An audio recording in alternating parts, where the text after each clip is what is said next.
Hello students, আজকে আমরা এই ভিডিওতে সপ্তম শ্রেণী বাংলা নোট বই সুকুমার রায় এই কবিতাটি নিয়ে আলোচনা করব। তো তোমরা এই ভিডিওটি মনোযোগ সহকারে দেখে নাও, কারণ এখানে যে প্রশ্নগুলো রয়েছে এর বাইরে তোমাদের আর কোনো প্রশ্ন পড়তে হবে না। তাই কোন প্রশ্নগুলো পড়বে এই ভিডিও থেকে দেখে নাও। তো একে দেখে কি বলছি, দেখো নোট বই কবিতাটির লেখক কে? তো নোট বই কবিতাটির লেখক হলেন সুকুমার রায়। পরের প্রশ্ন, কবিতাটি কোন গ্রন্থ থেকে সংকলিত হয়েছে বা কবিতাটি কোন মূল কাব্যগ্রন্থ থেকে নেওয়া হয়েছে? তো কবিতাটি আবোল তাবোল মূল কাব্যগ্রন্থ থেকে নেওয়া হয়েছে। পরের প্রশ্ন, সুকুমার রায়ের লেখা দুটি বইয়ের নাম লেখো। তো সুকুমার রায়ের লেখা দুটি বইয়ের নাম হলো খাই খাই, ঝালাপালা, অবাক জলপান প্রভৃতি। তো তোমরা কাব্যগ্রন্থগুলো লেখার সময় সবসময় চেষ্টা করবে কোটেশনের মধ্যে রাখতে। পরের প্রশ্ন, নোট বই কি ধরনের লেখাতে ভরা? তো নোট বই কিলিবিলি লেখাতে ভরা। পরের প্রশ্ন, কোনো ভালো কথা শুনলে কবিতার লোকটি কি করে? তো কোনো ভালো কথা শুনলে কবিতার লোকটি নোট বইতে চটপট করে লিখে নেয়। পরের প্রশ্ন, ভালো কথা শুনি যেই চটপট লিখি তাই বক্তা কোন কোন ভালো কথা নোট বইয়ে লিখে রেখেছিলেন? তো বক্তা যে যে ভালো কথা নোট বইয়ে লিখে রেখেছিলেন সেগুলি হলো, ফড়িংয়ের কয়টা ঠ্যাং, আরশোলা কি কি খায়, আঙুলে আঠা দিলে কেন আঙুল চটচট করে, এবং গরুকে কাতুকুতু দিলে গরু ছটপট করে কেন। পরের প্রশ্ন, আঙুলে আঠা দিলে কি হয়? তো আঙুলে আঠা দিলে আঙুল চটচট করে। পরের প্রশ্ন, গরু কখন ছটপট করে? তো গরুকে কাতুকুতু দিলে গরু ছটপট করে। পরের প্রশ্ন, আলোচ্য কবিতায় কোন কোন প্রত্যঙ্গের উল্লেখ আছে? এই প্রশ্নটিও তোমাদের শর্ট প্রশ্নের জন্য মোস্ট ইম্পর্টেন্ট একটি প্রশ্ন। তো আলোচ্য কবিতায় যে দুটি প্রত্যঙ্গের উল্লেখ রয়েছে তা হলো ফড়িং এবং আরশোলা। পরের প্রশ্ন, নিজে নিজে আগাগোড়া লিখে গেছি আমি। বক্তা কিভাবে লেখার প্রস্তুতি নিয়েছেন? তো বক্তা দেখে, শুনে, পড়ে, শিখে, মাথা ঘামিয়ে লেখার প্রস্তুতি নিয়েছেন। পরের প্রশ্ন, কবিতায় কাকে লণ্ঠন নিয়ে আসার কথা বলা হয়েছে? তো কবিতায় রমাকে লণ্ঠন নিয়ে আসার কথা বলা হয়েছে। পরের প্রশ্ন, কাল থেকে মনে মোর লেগে আছে খটকা। কি নিয়ে খটকা? কিভাবে এই খটকা দূর হবে? তো ঝোলা গুড় কিসে দেয়, সাবানে না পটকায়, এই নিয়ে কথকের মনে আগের দিন থেকেই খটকা লেগে আছে। তো কথক তার মেজদার কাছ থেকে সকল প্রশ্নের উত্তর জেনে নিয়ে নিজের খটকা দূর করবেন। পরের প্রশ্ন, কথক তার প্রশ্নের জবাব কার কাছ থেকে জেনে নেবেন? তো কথক তার প্রশ্নের জবাব মেজদাকে খুঁচিয়ে জেনে নেবেন।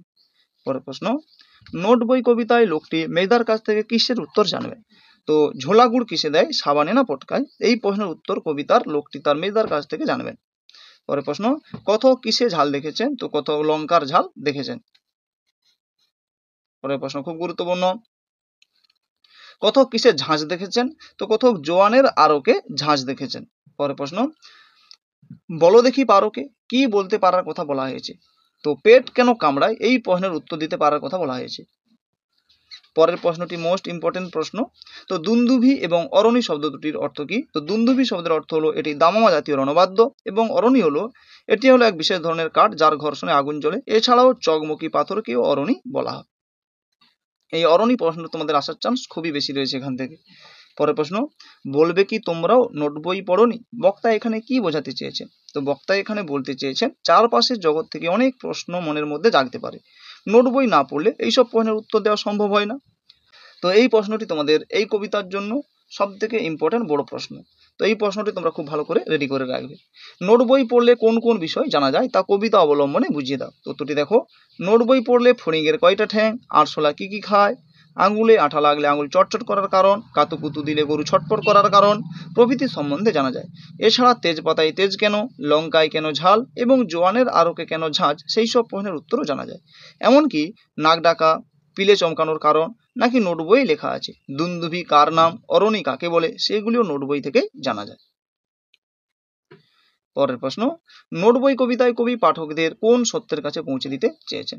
তো কবি আসল যে উদ্দেশ্য এই কবিতার সেটা কি তা এখানে জানতে চাওয়া হয়েছে। তো উত্তরটি দেখো, নোট বই কবিতায় আপাতভাবে মনে হতে পারে কবিতার কথক অনেক অর্থহীন বিষয় নিয়ে প্রশ্ন করেছেন, কিন্তু এর আড়ালে কবি মানুষের প্রশ্ন করার আগ্রহকে উৎসাহিত করেছেন। এমনকি বুঝিয়েছেন যে মনোযোগ, ইচ্ছে ও জানার আগ্রহ থাকলে উত্তরের সন্ধান পাওয়া যায়। তো তোমরা এই কবিতা থেকে যদি এই কয়েকটি প্রশ্ন করে নাও তো পরীক্ষাতে এখানে সমস্ত প্রশ্নগুলো পেয়ে যাবে।